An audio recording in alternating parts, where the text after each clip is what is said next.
بسم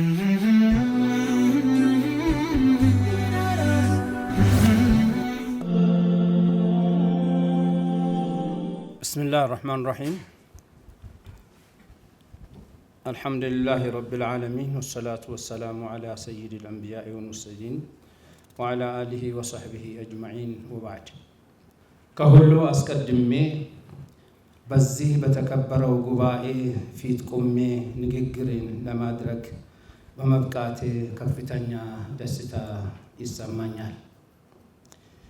ለፈጣሪያችን ተገዝተን ፍጡር ለማገልገል እድልን ስለሰጠን አምላካችን አላህ ምስጋናችንን እናቀርባለን። ለሁላችን የሚጨበጥና ተስፋ ብርሃን የፈነጠቀ የህዳሴ ግድባችን ተጠናቆ ወደ ሌሎች የሜጋ ፕሮጀክቶች ማስጀመር በተሻገርንበት ወቅት ነው። የሀገራችን የወደፊት ልማት እውን መሆኑ በአላህ ፍቃድ የማይቀር መሆኑን ያረጋገጥንበት ዘመን ላይ ሆነን ይህንን ስብሰባ ማድረጋችን ደስታችን እጥፍ ድርብ ያደርገዋል። የተከበረው የአላህ መልእክተኛ ነቢዩ ሙሐመድ ሰለላሁ ዐለይሂ ወሰለም እንዳሉት ሰውን ያላመሰገነ ፈጣሪውን አላህ አያመሰግንምና መንግስታችንን ሳናመሰግን አናልፍም።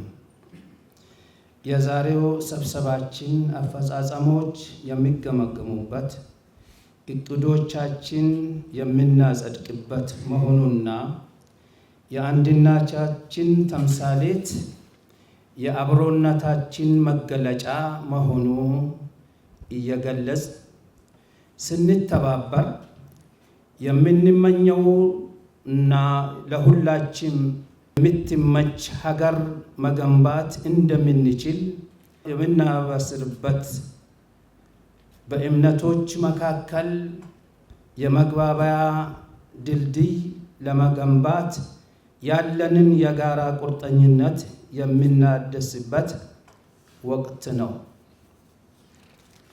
እኛ የእምነት ብዝሃነት የመለያያ ምንጭ ሳይሆን የትብብር የመከባበር እና አብሮ የማደግ መሰረት ናቸው።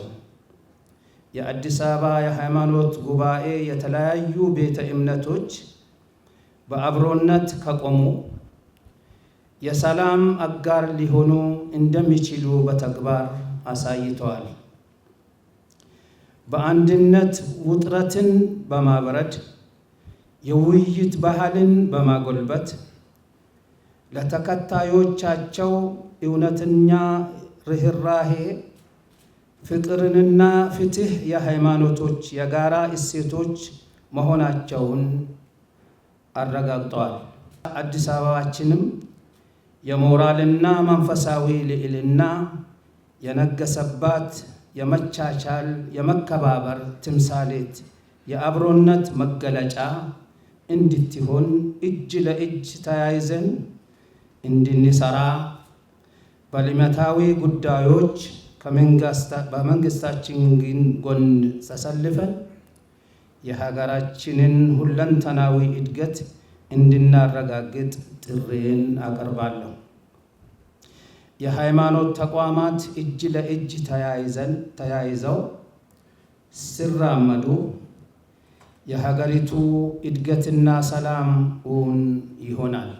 ለአንድ እምነት መብት መጣስ ሌላኛው ዋስ የሆነ ሁሉም እምነቶች መብታቸውን የሚከበርበትና ፍጹም ሰላማዊ የሆነች ሁለንተናዊ የሀገራችን ልማት እውን እንድናደርግ በድጋሜ ጥሬን አቀርባለሁ።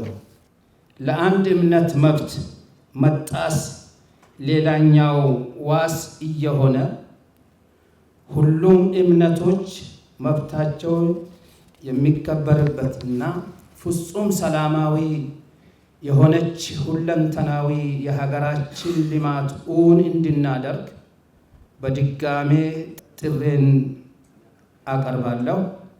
አላህ ሱብሓነሁ ወተዓላ የእውነት ምድር የሆነችውን ሀገራችንን ይጠብቅልን። አሚን። ወሰላሙ ዓለይኩም ወረሕመቱላሂ ተዓላ ወበረካቱሁ።